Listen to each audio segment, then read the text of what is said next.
Hey, Superior Shave fans, not humans. How are you doing? This is 11 of December 2024. I am still quite under the weather, battling an awful cough well, this is a Wednesday. This is the 10th day, and I mean, it's gotten better, but I don't feel like I'm out of the woods, especially at night. I can't stop coughing. And the doctor's got me on these steroids right now, which makes me feel like a meth head or something. I don't know how somebody can sit there and do steroids every day with the way it makes me feel jittery. It's awful.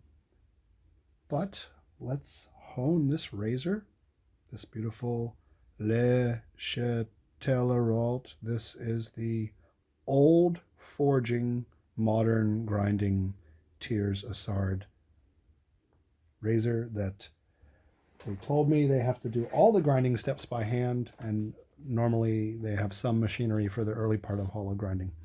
So apparently the steel is better. I don't know enough about metallurgy, but they said the steel is exceptional. So smoke them while you got them.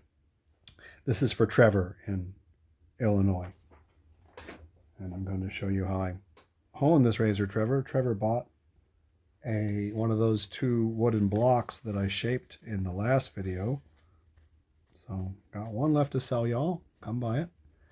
And I presume he's going to go to tailortools.com or sharpening supplies or Amazon. If you must, please use one of the links on my website so I get a tiny commission.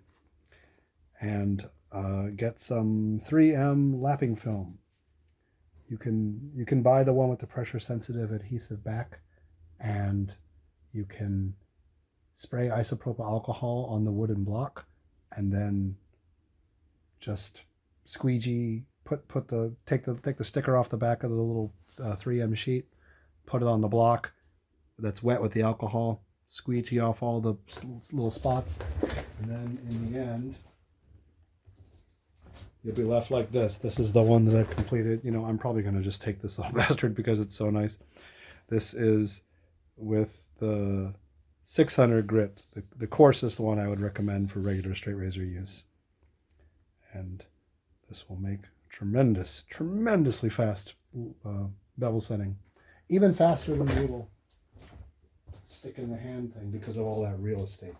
I got it out of the house fire actually. It was in a drawer, and the rock didn't care that the house was on fire, so he got all smoked, but he didn't take in the smoke. This is a vintage, same thing as this modern one that I found for $74. This is a HB24 hard Arkansas, the modern. It says on the box jeweler's bench stone, and I have already shaped this one, as you could see. I have put it on the file.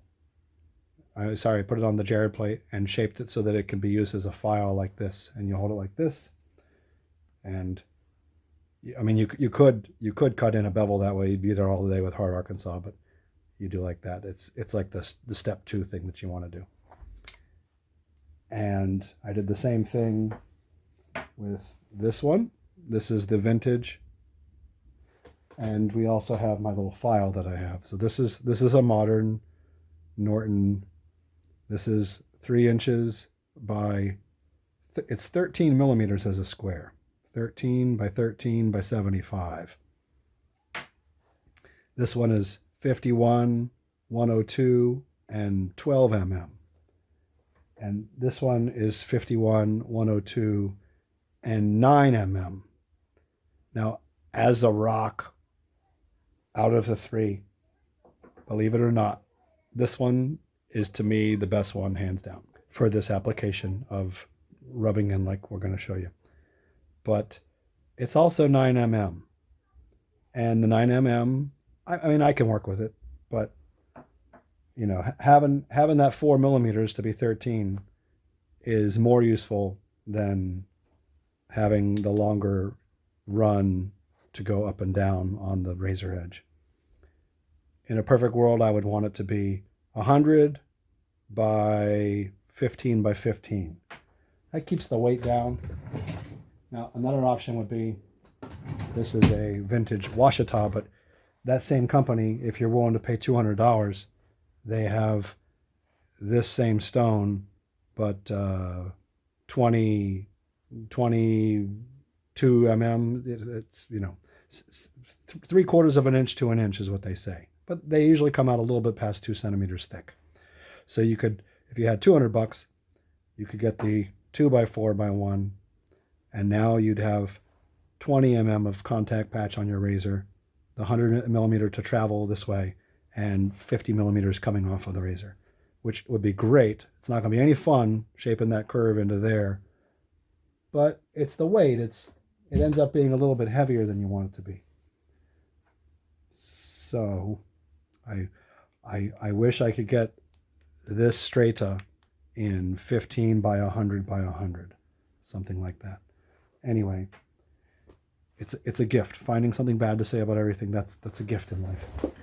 Let's go get the Ballistol oil. I'll bring up my hot water here. First, I have taken off the factory oil, and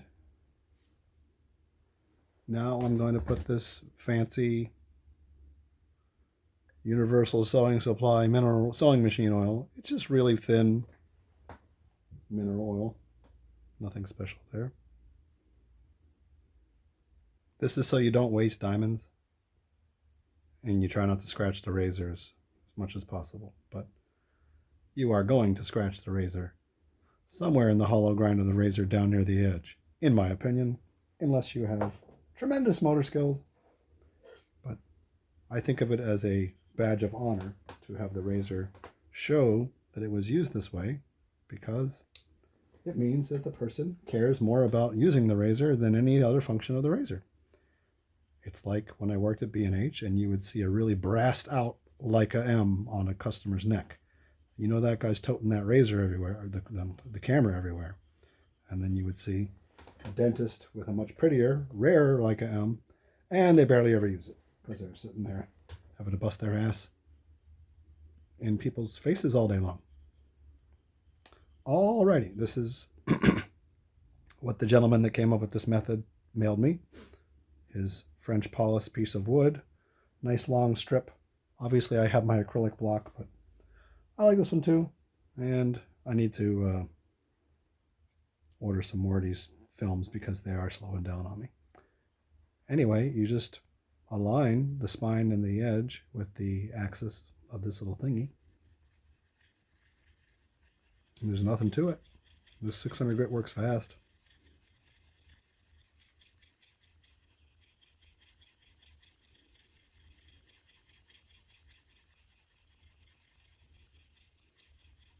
I'm comfortable to stay on this step until such time that when I take my little 10x loop and have a peek, we're going to see Burr filaments along the cutting edge the whole way. Look at that. Isn't that gorgeous? Along the entire cutting edge.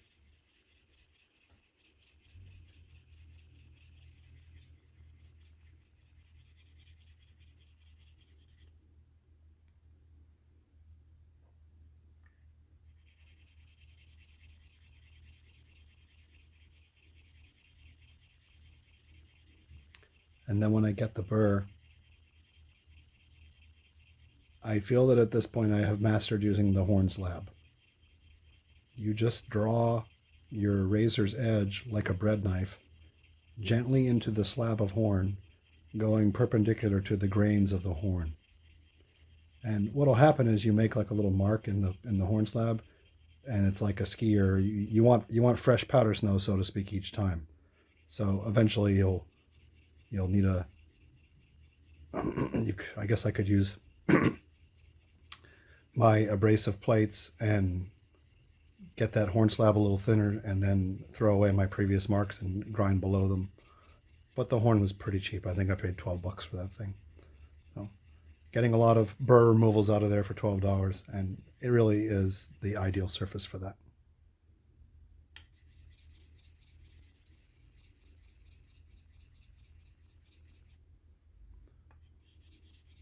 Well, this is notably different steel than the regular steel that they use on all the other ones. I would say that it is a lot more resistant to this thing. I mean, the diamond is still working, obviously, but, and I have these earbuds in, so listening for the sound that reminds me of the Burr, a little bit harder at this point, but it's okay. I'm gonna assume that we're probably pretty close to Burrville on the front side, and we've carved a bunch of steel over to the other side. Look at that. That all came off the razor just now. This was a brand new napkin. And we're taking this, and we're...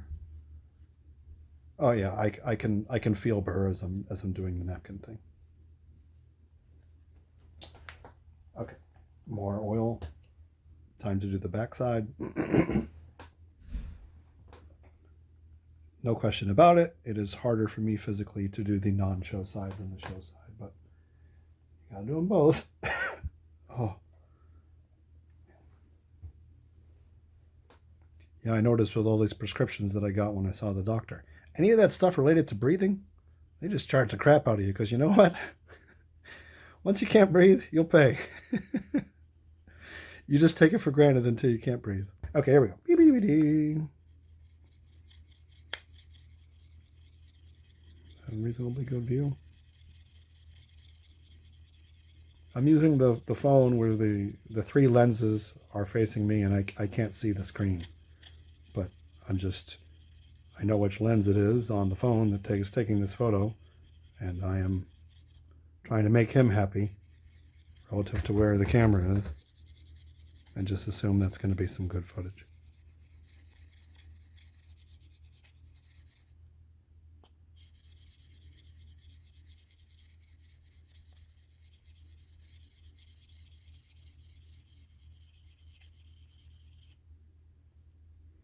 What I really wish I could do is take that, the vintage Pike or Norton, whatever it is, that black hard Arkansas, that's 2 by 4 by, what was it, 12 mm, and get, so that's 50. So you could have 4 slices that were 12 by 12 by 100 if you had a way to cut it out of there. That'd be some good juicy money right there. You shape that thing, man. And yeah, it's just so hard to come by these ones right here. So I am impressed with this little piece of Norton. That's really fantastic rock. And it's nice to have all the shapes in the file, but I could get a plain Jane, you know, a non-special hard Arkansas file that's a square. I don't think that would be that hard to source. So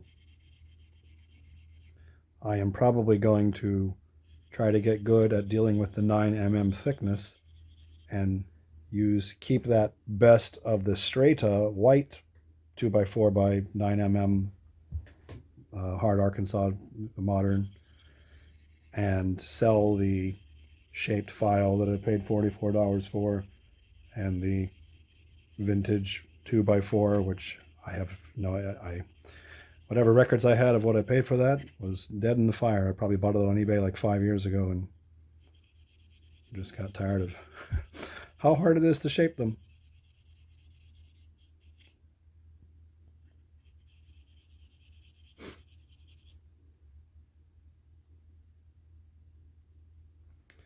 Well, we have Burr action. Let us dry off here the lovely block of wood thingies. And then we will take a look with my 10X loop. You know, I do have a B&H affiliate. I should put that on the website so that if you guys go, when you're looking at straight razors all day long, what I have found is more important than the quality of the magnification, which is important. So I want working distance from the object, and most loops from the golden age of photography are made assuming they would be flush to the table, but the cannon loop that they used to make, it had a skirt that you could take off, and so then your working distance is where this thing was supposed to end, and there. And as good as it was, this one from a Docks, this is some European manufacturer, I think, maybe Czech Republic. This 10X one is even better.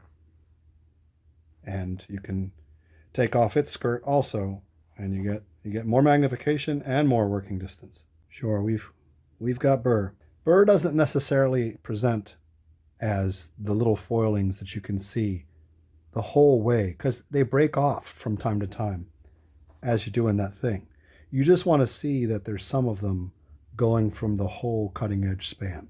And they're all over there. So it's time to go ahead and draw the razor through the horn. So get my horn slab here.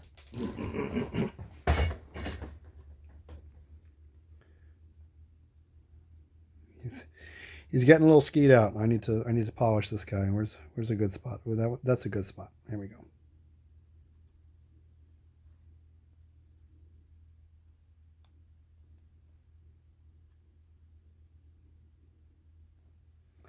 And it sounds like it's hurting the razor, but it's not, because it's the material.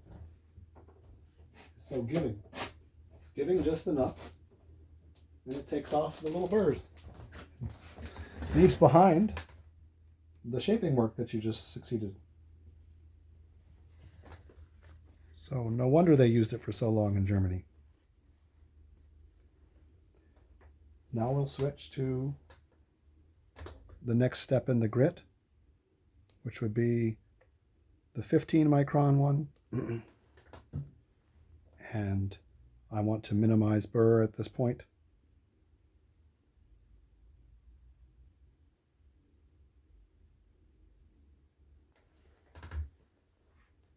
So I will move toward the edge only.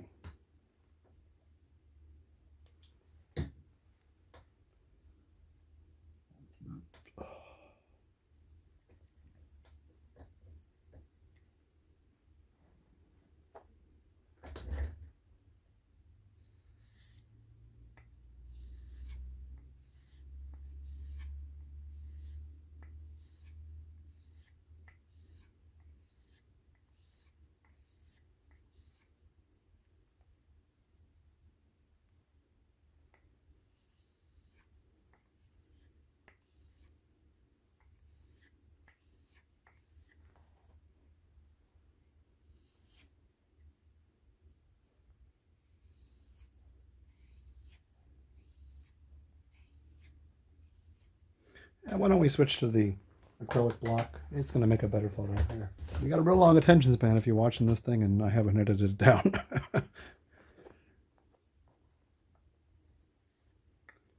Yeah, that's much nicer.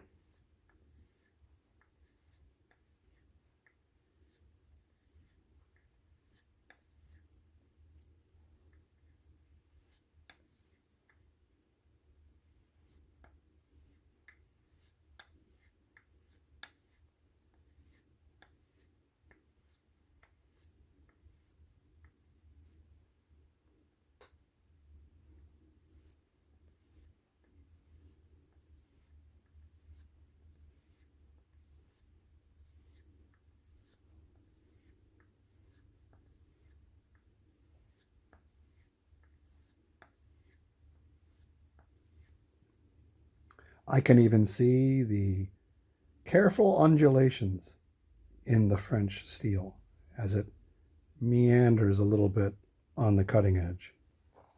That to me is an indication of quality.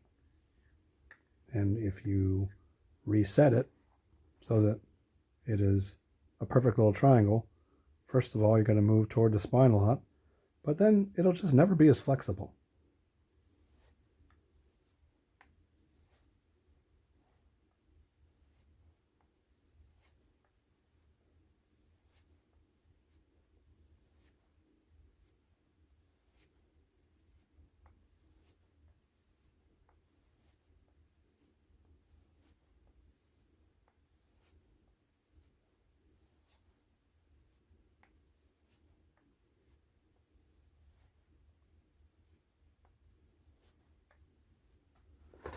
Just make sure, yeah, it's recording all right, Jared. Don't worry about that.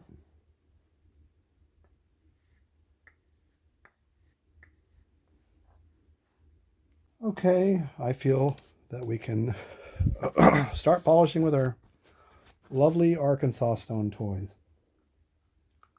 Obviously this side is factory flat, or you could use one of the big sides as the flat. But the main use is as the file. All right, you can go left and right with this thing. It's so fine, it doesn't really make much of a burr. Or you can try to do these. So why don't I do left and right first, and then I'll do the other way. And with this skinny thing, I'm finding that if I put my thumb and index finger like this and go all the way with the thumb and index finger down to the hollow of the razor. Oh, that is just spectacular quality rock. That's the thing. It's just such good rock. Don't let anybody tell you, look, black hard Arkansas is fantastic, but there is a carving sensation to the white hard Arkansas that the black one, it just never has. No matter how coarse you get the surface, it doesn't have that feeling of fine grit and also carving that you get from the really good pieces. And this one, if you dink it, it's not as porcelainy as the other two, so I'm assuming it has a lower density. I didn't do the water test with them, but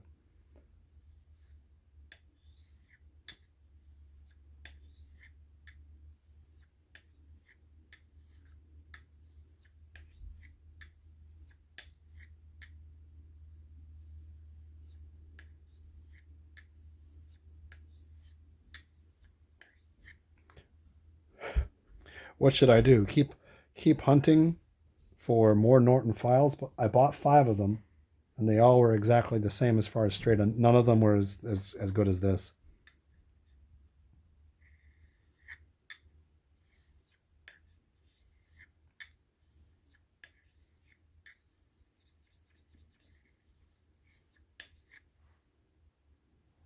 And I can even see a little swarf coming off of there.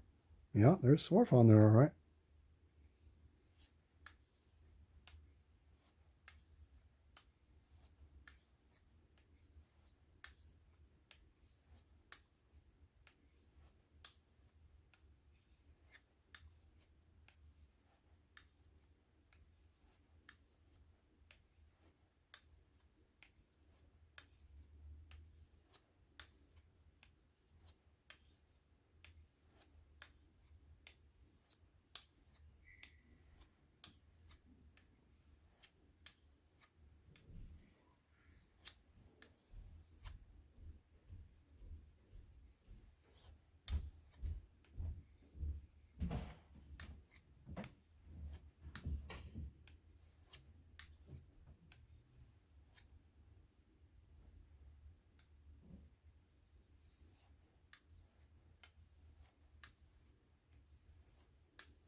All right, how can I get my legs out of the way? What can I do? I need to raise this up a little bit.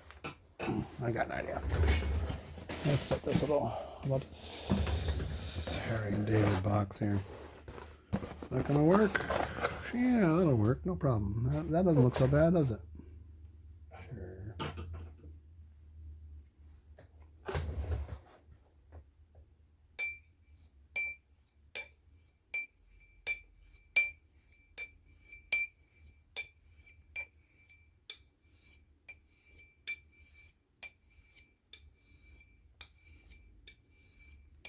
This is imitating handheld honing, isn't it?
Go take care of my little precious rock here. I'll be right back.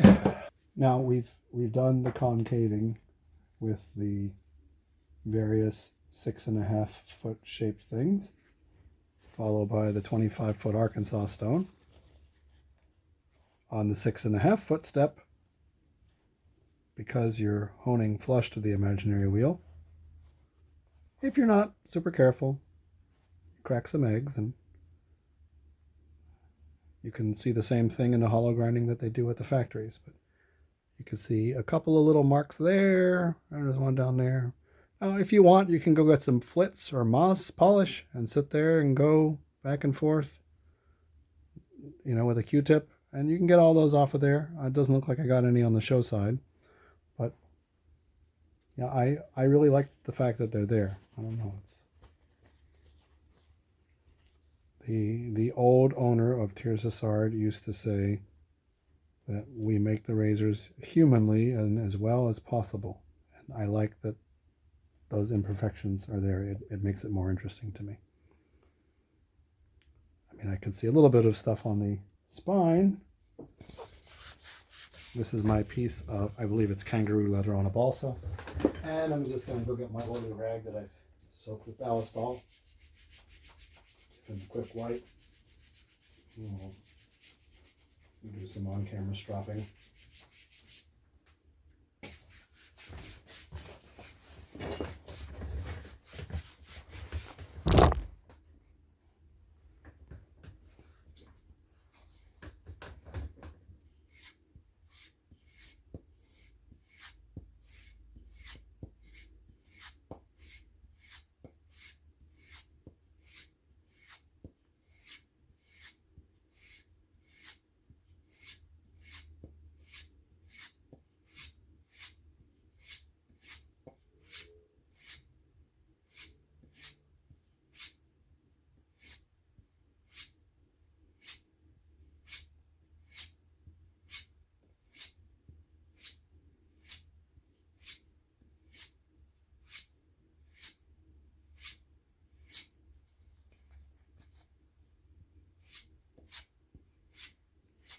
Well, I do have these earbuds in, but I think it sounds pretty good for this little Roo thing. If we put it on the calf hide over there, I have no doubt it would sing like crazy. But this thing, nothing sings on this thing pretty much.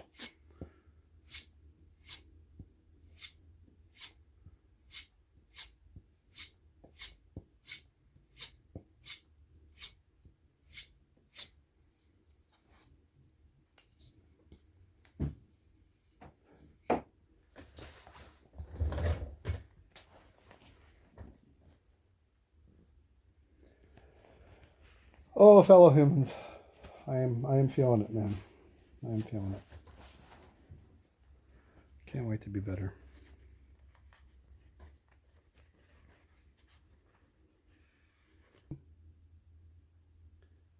Well, there you go. Plenty of action. Woo, woo, woo.